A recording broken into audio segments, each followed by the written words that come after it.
Hello, movie lovers. As you can see, I'm actually not in my home studio. I am currently at work. As you know, I am a high school band director, and I am actually waiting for an evening rehearsal to begin. So I had about 3 hours to spare. So what do? I pull up Netflix and I find a movie. And you know what?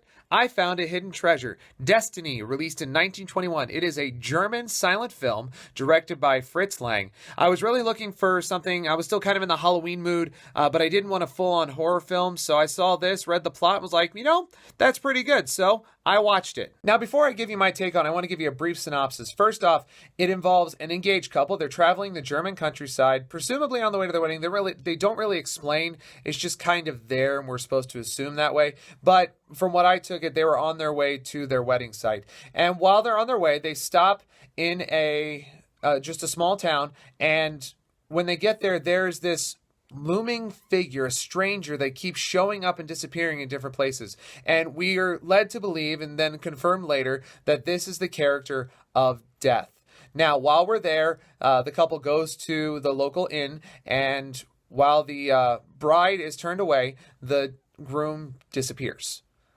Okay, he just disappears. He's no longer at the table they were sitting, and she gets kind of worried. She goes running around the town looking for him, everything, and she just gets completely distraught.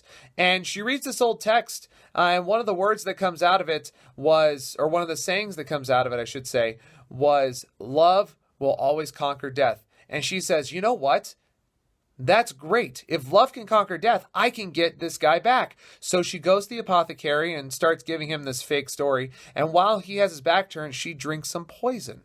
So after she drinks the poison, she goes to the realm of Death to talk with Death and try and plead for her fiance's life back. And when she's there, she gets into this conversation with Death and finds out that Death does not like his job. He doesn't like being the bad guy all the time. He doesn't like bringing all these souls to the afterlife. He really, really is tired of it. So he basically says to her, you know what?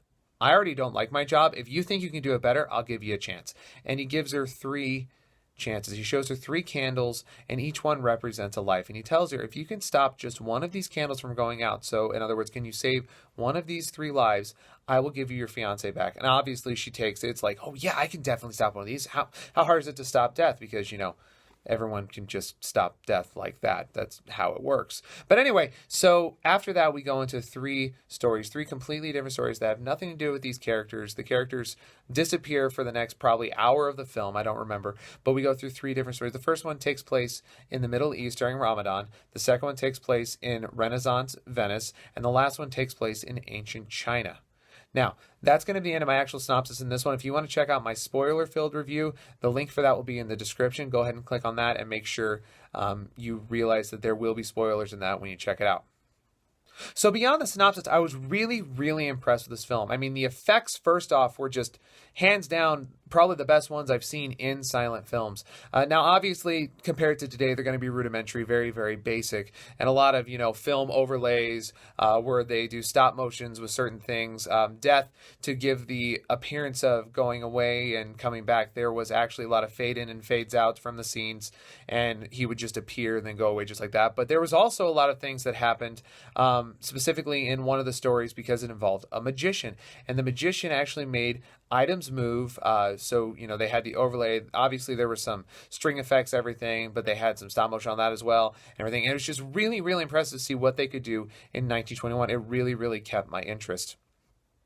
Now, the acting and cinematography in this film were absolutely phenomenal. As you are probably well aware, with silent films, there is no talking.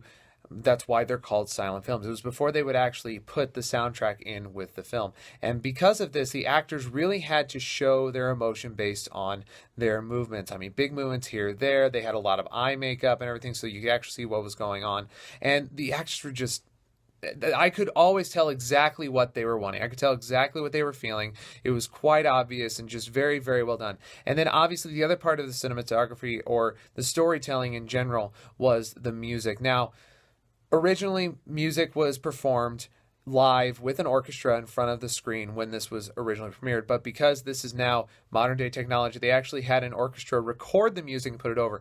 And all of the chord structures, the development, everything of this music really, really exemplify what the movie was trying to go. It was just really well done, really phenomenal. I thoroughly enjoyed this.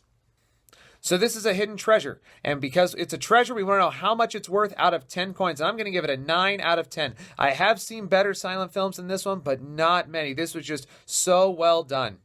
Now, talking about family friendliness, this movie had no guts, had no gore, had no sexual anything. So when it comes to actual family friendliness, I think it was a great movie for that. However, this was a very, very deep movie. It touched you on a deep emotional level. You had to do a lot of thinking. And in order to get that depth, you actually had to pay attention. It's a silent film, so you had to read what they were saying to figure out what was going on.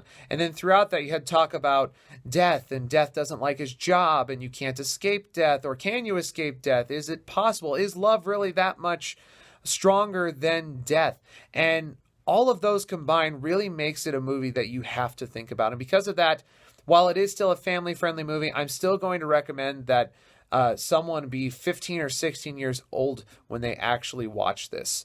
But still a great movie. You need to check it out. Okay, so thanks for watching, guys. I'm glad you enjoyed these reviews as much as I like giving them. Make sure you check this out. Like I said, it's on Netflix right now at the beginning of November of 2017. So make sure you do that. God bless all of you, and that's a wrap.